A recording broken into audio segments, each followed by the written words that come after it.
सोमपुर गांव शांत था, बहुत ज्यादा शांत। गांव वाले डरे हुए थे। वो एक श्राप के बारे में फुसफुसाते थे। पहाड़ी पर एक पुराना हवेली था। वो एक डरावना साया था। उस हवेली में एक राज छुपा था, एक बहुत ही भयानक राज। गांव वाले उस हवेली से कोसों दूर रहते थे। उनका कहना था कि वहां भूत रहता है, एक चुड़ैल का।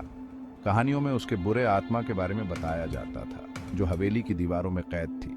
किसी की भी हिम्मत नहीं होती थी अंदर जाने की। हवेली के अंदर ठंडक हवा में घुली हुई थी। पुरानी फर्नीचर पर धूल की मोटी परत जमी हुई थी। ऊंची छतों से मकड़ी के जाले लटके हुए थे। हर कमरे में डर का माहौल था, लेकिन एक कमरे में खास दहशत थी। वो था शीशा, एक बड़ा सा सजा हुआ शीशा। उसकी चांदी की परत उम्र के साथ धुंधली हो गई थी। कहते थे कि वो शीशा श्रापित था। वो चुड़ैल की कैद थी। उसकी आत्मा उसमें बंधी हुई थी। अरशी, एक जवान फोटोग्राफर, सोमपुर आया। वो गांव की खूबसूरती से खींचा चला आया था, और उस भूतिया हवेली की कहानियों से भी। रश्शी ने उन कहानियों का मजाक उड़ाया। उसे भूतों पर यकीन नहीं था। रश्शी ने ठान लिया था कि वो गांव वालों को गलत साबित करके रहेगा। उसने फैसला किया कि वो एक रात हवेली में बिताएगा। अगर भूत हुआ तो वो उसकी फोटो खींचेगा। गांव वालों ने उससे विनती की कि वो वहां न जाए। उन्होंने उसे चुड़ैल की शक्ति के बारे में बताया, उसके गुस्से के बारे में। लेकिन अरशी ने उनकी एक न सुनी। उसने उनकी चेतावनियों पर हंसी उड़ा दी। वो पीछे हटने वाला नहीं था।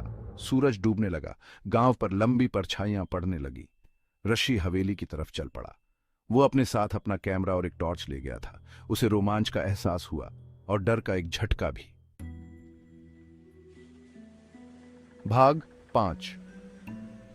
हवेली में एंट्री। हवेली का दरवाजा चरमराहट के साथ खुला। रशी ने अंदर कदम रखा। हवा ठंडी हो गई। सड़ांध उसके नथुनों में भर गई। वो कांप उठा। वो अंधेरे गलियारों से गुजरा। उसके कदमों की आवाज खामोशी में गूंज रही थी। सिर्फ उसकी अपनी सांसों की आवाज आ रही थी, और उसके दिल की धड़कन की। भाग 6। अंधेरे में फुसफुसाहट। उसने एक आवाज सुनी, एक धीमी फुसफुसाहट। वो रुक गया और ध्यान से सुनने लगा। फुसफुसाहट फिर से आई। ऐसा लग रहा था जैसे वो हर जगह से आ रही है, और कहीं से भी नहीं। रशी की रीढ़ की हड्डी में सिहरन दौड़ गई। उसने खुद से कहा कि ये तो बस हवा होगी, लेकिन अपने मन में वो सच जानता था, ये जगह किसी और ही चीज के साथ जिंदा थी। भाग 7। भूतिया रूम। आखिरकार रशी उस कमरे में पहुंच ही गया जहां शीशा था। वो एक लंबे अंधेरे गलियारे के आखिर में था।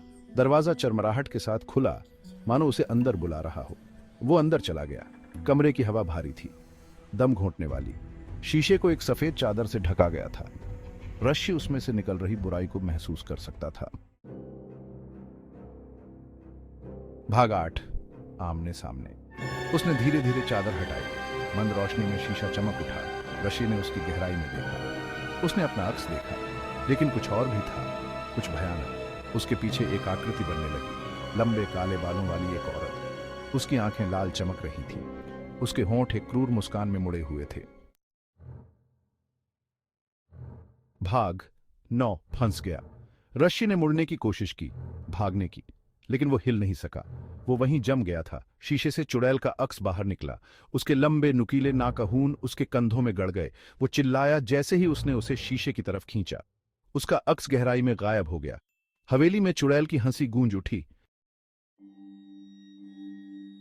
भाग 10। चीखें। गांव वालों ने चीखें सुनी। उन्होंने दुखी होकर अपना सिर हिलाया। वो जानते थे कि क्या हुआ था।